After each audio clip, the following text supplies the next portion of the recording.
Good morning friends. हम हिंदू विवाह अधिनियम 1955 की धारा 13 में विवाह के तलाक कारणों पर डिस्कस कर रहे थे, जिसमें से हमने जाड़ता, क्रूरता और डिजर्शन अभित्याजन और विवाह परिवर्तन, 4 कारणों पर पहले इस पर डिस्कस कर चुके हैं। आज हम 5वां कारण से स्टार्ट करते हैं और इस 5वें कारण में पक्षकार पति या पत्नी दोनों में से कोई असाध्य रूप से विकृत रहा हो और दूसरे पक्ष से यह आशा नहीं की जा सकती है कि वह विकृत पक्ष के साथ रहे। इसमें मनोविकृति और मनोविकार दोनों आते हैं और इसमें चिकित्सीय उपचार अपेक्षित है या नहीं है किया जा सकता है, ये महत्वपूर्ण है। महत्वपूर्ण यह है कि जो अप्रार्थी है, मतलब पति है या पत्नी है, दोनों में से एक पक्षकार अपने कार्यों को और अपने निर्णयों को नियंत्रित नहीं कर पाता है। असाधारण रूप से विकृत होने के कारण वैवाहिक जीवन असंभव हो जाता है। वैवाहिक जीवन में जो कई पार्ट होते हैं उनको निभाने के लिए व्यक्ति का स्वस्थ चित्त होना जरूरी है। मान लो अस्वस्थ स्थिति है अस्वस्थ स्थिति है और इस स्थिति के कारण बच्चों का पालन पोषण या वैवाहिक जीवन का रूटीन जीवन, विवाह का रूटीन जीवन भी ये पूरा नहीं हो पाता है, तो मानसिक मनोविकृति ये सफिशिएंट रीजन है डाइवोर्स के लिए।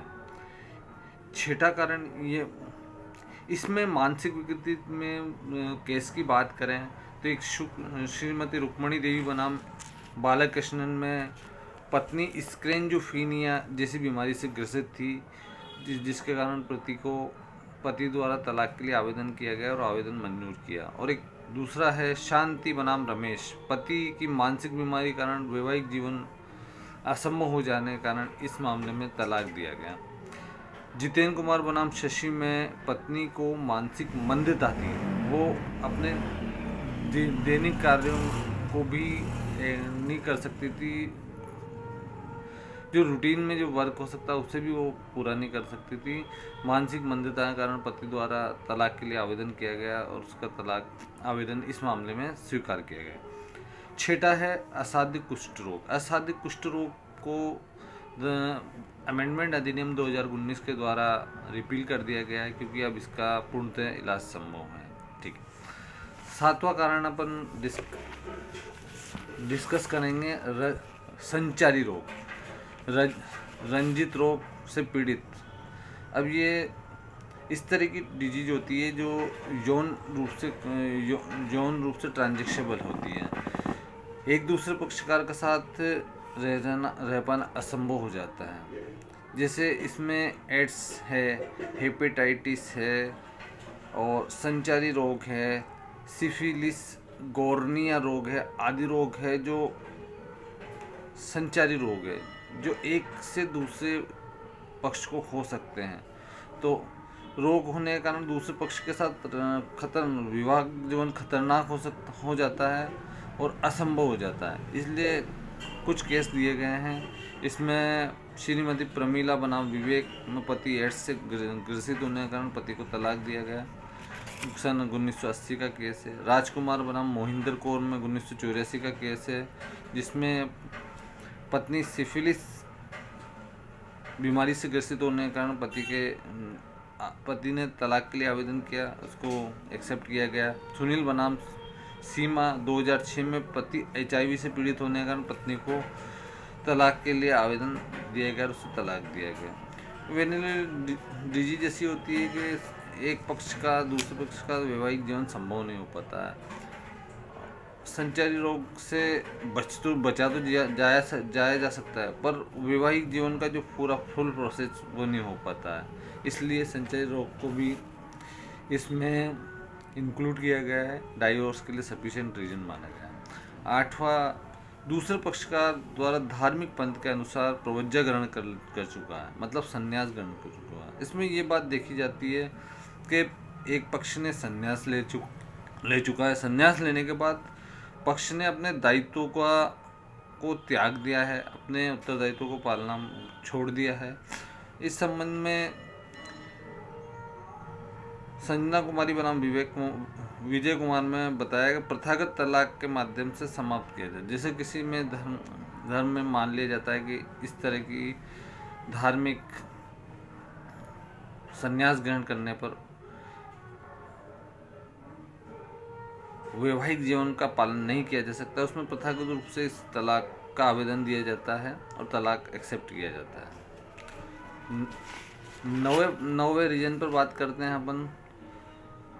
यह रीजन ऐसा है कि पति या पत्नी दोनों में से कोई पक्ष 7 वर्ष तक से लापता है और पहले पक्ष ने दूसरे पक्ष को ढूंढने, मतलब पति गुम हो गया है या पत्नी गुम हो गई तो ढूंढने का प्रयास किया, उचित प्रयास किया, और दूसरे पक्ष को ऐसी स्थिति है कि कहीं मिल नहीं पा रहा है, उसे मृत मान लिया जाता है। लक्ष्मी नारायण बनम सरस्वती देवी में कहा गया है कि पति 7 वर्ष से लापता है, ढूंढने का प्रयास किया गया है और नहीं मिल पाया, तलाक को एक्सेप्ट किया गया। श्रीमती कमला देवी बनाम श्री राम में पत्नी 7 वर्ष से लापता थी, पत्नी को ढूंढने के लिए उचित प्रयास किए गए, पति द्वारा तलाक का आवेदन किए जाने पर पति को तलाक दिया गया। अब अगला 10वां रीजन है जो लीगल है। कोर्ट द्वारा जो न्यायिक पृथक्करण की डिग्री दी जाती है, धारा 13(1) क में ये प्रावधान दिया गया है। न्यायिक पृथक्करण की डिग्री दी जाती है, उस डिग्री दिए जाने के 1 वर्ष के बाद तक भी सहवास पुनः प्रारंभ नहीं होता, तो इस रीजन पर सफिशिएंटली डाइवर्स का प्रार्थना पत्र पेश किया जा सकता है। और दूसरा रीजन है दाम्पत्य अधिकारों का प्रत्यास्थापना की डिग्री। रेस्टिट्यूशन ऑफ कंजुगल की डिग्री दी जाती है, और रेस्टिट्यूशन ऑफ कंजुगल राइट मतलब एक पक्ष को दूसरे पक्ष के साथ रहने के लिए कोर्ट द्वारा कहा जाता है, वह नहीं रहता, तो 1 वर्ष गुजर जाने के बाद इन दोनों रीजनों पर भी डाइवर्स के लिए एप्लीकेशन फाइल की जाती है। 13वां पॉइंट बात करेंगे।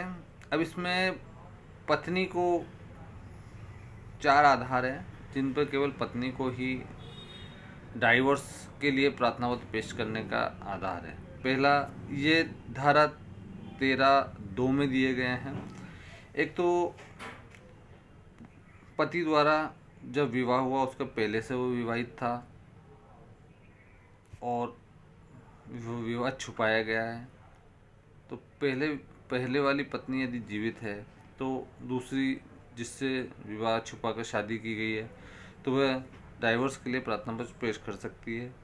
इस प्रार्थना पत्र को पेश करने के लिए सिंपल बात ये रहेगी कि पहली पत्नी जीवित नहीं होना चाहिए। अगर पहली पत्नी जीवित है तो आप डाइवर्स के लिए प्रार्थना पत्र पेश कर सकते हैं, और वह अगर अर्जी पेश करते समय भी अगर वो जीवित नहीं है तो आप इस ग्राउंड पर नहीं कर सकते हैं। दूसरा, विवाह के पश्चात पति बालसन, गुदामेदुन, पशुगमन, अस्वाभाविक अप्राकृतिक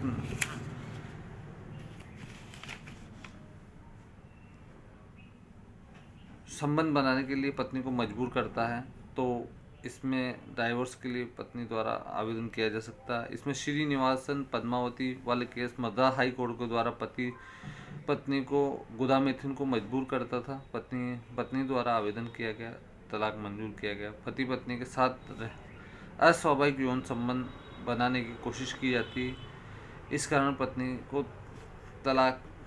द्वारा तलाक के लिए आवेदन किया गया और आवेदन को मंजूर किया गया।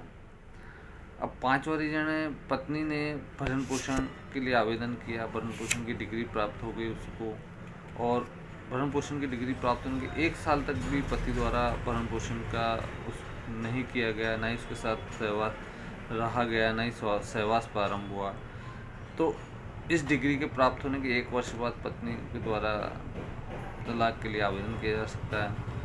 16वां पॉइंट है, विवाह 15 वर्ष की उम्र के पहले हो चुका है और 18 वर्ष की उम्र गेन होने के पहले 15 से 18 के मध्य पत्नी द्वारा विवाह का निराकरण कर दिया गया है कि मुझे इस विवाह में नहीं रहना है, मेरा बाल विवाह था, चाहे इस मामले में सहवास हुआ हो या नहीं हुआ हो, ये महत्वपूर्ण नहीं है, पर 18 वर्ष की उम्र के पहले पहले इस विवाह का डिसोल्यूशन पत्नी द्वारा किया गया है, तो इस विवाह को कोर्ट द्वारा तलाक दिया जाएगा। इन 16 रीजनों के बाद हम बात करेंगे जब हम न्यायालय में डाइवोर्स के लिए पिटीशन पेश कर देते हैं, तो न्यायालय के पास एक विवेकी पावर है।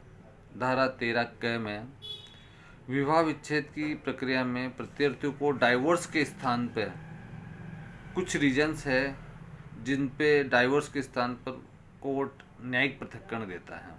जैसे जाड़ता वाली बात है, एडल्टी वाली, विकृत मानसिकता वाली बात है कि विकृत व्यक्ति है, संन्यास वाली बात है कि और 7 वर्ष से पति लापता है, पत्नी लापता है। जिन 4 रीजनों पर कोर्ट द्वारा डायरेक्ट तलाक दिया जाने की जगह एक वर्ष मतलब देखा जाए न्यायिक पृथक्करण दिया जाता है। न्यायिक पृथक्करण के 1 वर्ष बाद डाइवोर्स की प्रक्रिया फिर पुनः प्रारंभ करनी पड़ेगी। दोस्तों, मेरे द्वारा इस वीडियो में, पहली वीडियो में मैंने सारा इसका कंसेप्ट क्लियर कर दिया था, और ये सारे रीजन जो कोर्ट द्वारा तलाक के लिए सफिशिएंट माने जाते हैं मैंने इस वीडियो में एक्सप्लेन कर दी है। यदि आपका कोई सवाल हो तो मुझे मैसेज करके, कमेंट करके आप बताएं आपकी कोई समस्या हो। अगर मुझे इस मामले में नॉलेज होगा तो मैं आपकी समस्या के बारे में आपको राय अवश्य दूंगा। Good morning. आशा है आपको मेरे इस वीडियो से काफ़ी ज्ञानवर्धन हुआ होगा।